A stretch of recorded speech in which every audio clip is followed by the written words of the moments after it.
Ok, aujourd'hui je vous raconte l'histoire de l'étincelant Thor.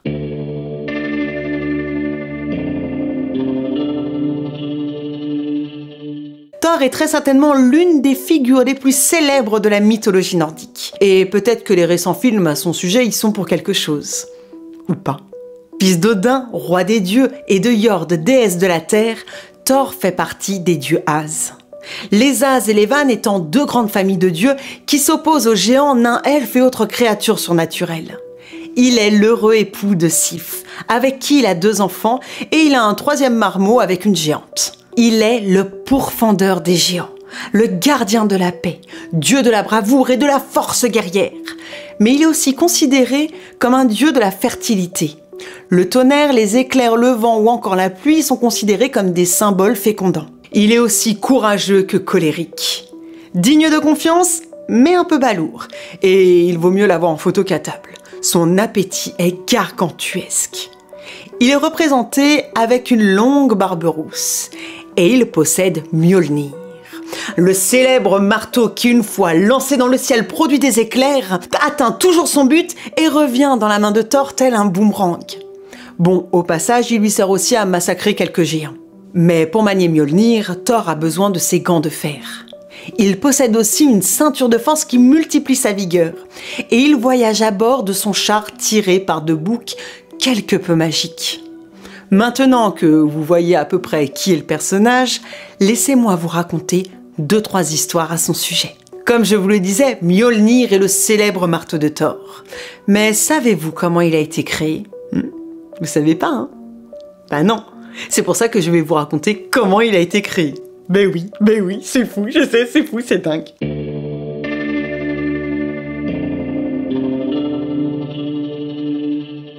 Une nuit, Loki, dieu du mensonge et de la ruse, décide de couper la blonde chevelure de la belle Sif. On ne va pas juger, chacun s'amuse comme il peut. Le lendemain matin, lorsque Thor découvre la plaisanterie mal placée de Loki, il manque quelque peu de le tuer. Ça peut se comprendre. Pour sauver sa peau, Loki promet de trouver les elfes noirs, et que ceux-ci forgeront une chevelure plus vraie que nature à Sif. Les nains, fils d'Ivaldi, forgent la chevelure. Mais ils ne s'arrêtent pas là. Ils en profitent pour forger le bateau Skidbladnir, qui est toujours poussé par un vent favorable, et la lance Gungnir qui ne rate jamais sa cible. Loki, un peu farceur, met au défi les nains Sindri et Brok de faire mieux que les fils d'Ivaldi, et il en vient même à parier sa tête. Il a peur de rien. Après que Sindri ait placé un cochon dans le foyer, il ordonne à Brok de ne lâcher le soufflet sous aucun prétexte.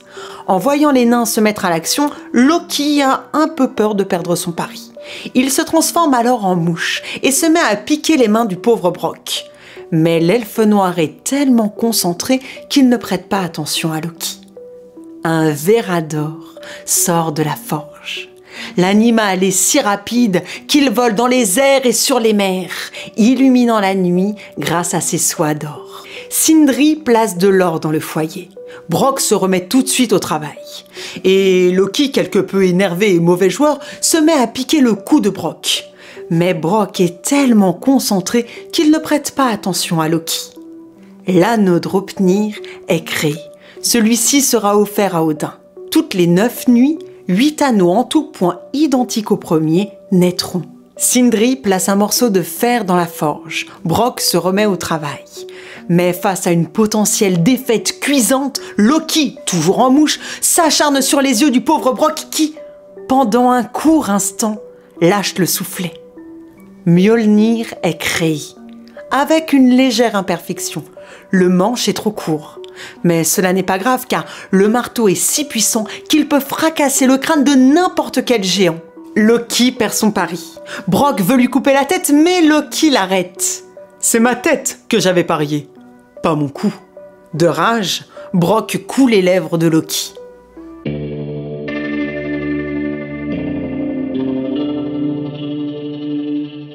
Grâce à Mjolnir, Thor peut ressusciter ses boucs.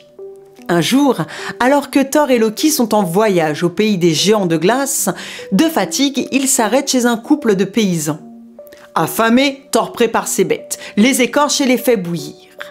Une fois les animaux cuits, il convie la famille et se met à table. Il donne cependant une toute petite recommandation. Placez les os sur les pots. Mais attention, ne les cassez surtout pas. Ce qui est dingue, c'est que lorsqu'un dieu donne une consigne aussi claire, allez savoir pourquoi elle n'est jamais respectée. Thialfi, le fils des paysans, casse un os de la cuisse et va chercher la moelle à l'aide de son couteau. Le lendemain matin, lorsque Thor ressuscite ses boucs, quelque chose ne va pas. Alors oui, les boucs reviennent bien à la vie, mais l'un des deux boite. Vous vous souvenez? Je vous avais dit que Thor était quelque peu sanguin. Il éclate de rage, et alors qu'il menace de terrasser toute cette famille, il voit dans les yeux de ses hôtes la terreur. Il redescend tout de bon, mais cependant il ne va pas en rester là. Il demande au couple d'amener leurs enfants avec lui, Thialfi et sa sœur Rovska, pour en faire ses serviteurs. Et depuis ce jour, ils le suivent partout. Il y a une légende sur Thor que j'aime énormément. Elle bouscule, si on peut dire, l'image virile de ce grand dieu.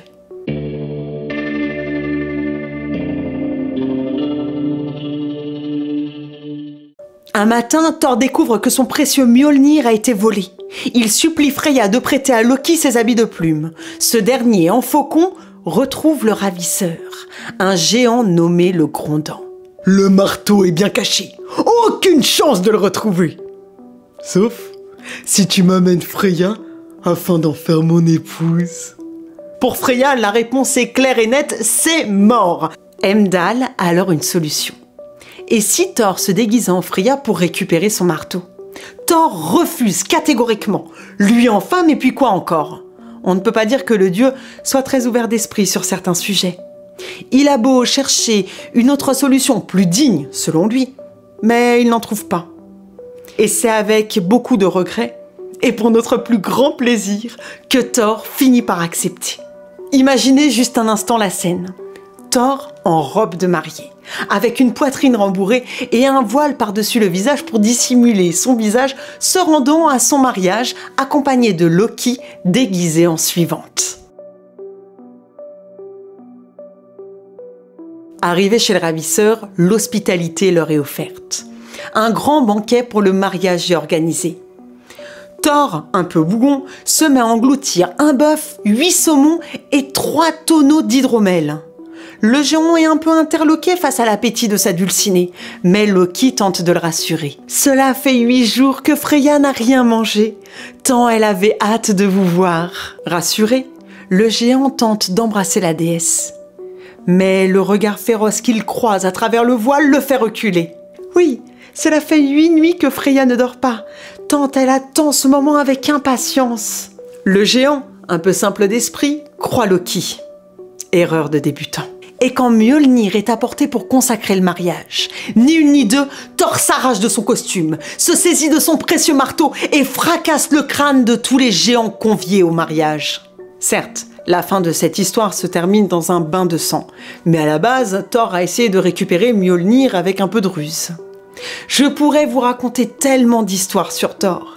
La fois où il a empêché le mariage de sa fille, ou encore le jour où il pêcha un énorme serpent. Mais tout cela, je me le garde pour une prochaine vidéo. J'espère que cette vidéo sur les mythes nordiques vous aura plu. Si vous avez aimé, n'hésitez pas à liker, partager, commenter ou encore abonnez-vous à la chaîne. Toutes ces petites actions m'aident vraiment. Je vous dis merci et à très bientôt pour de nouvelles histoires.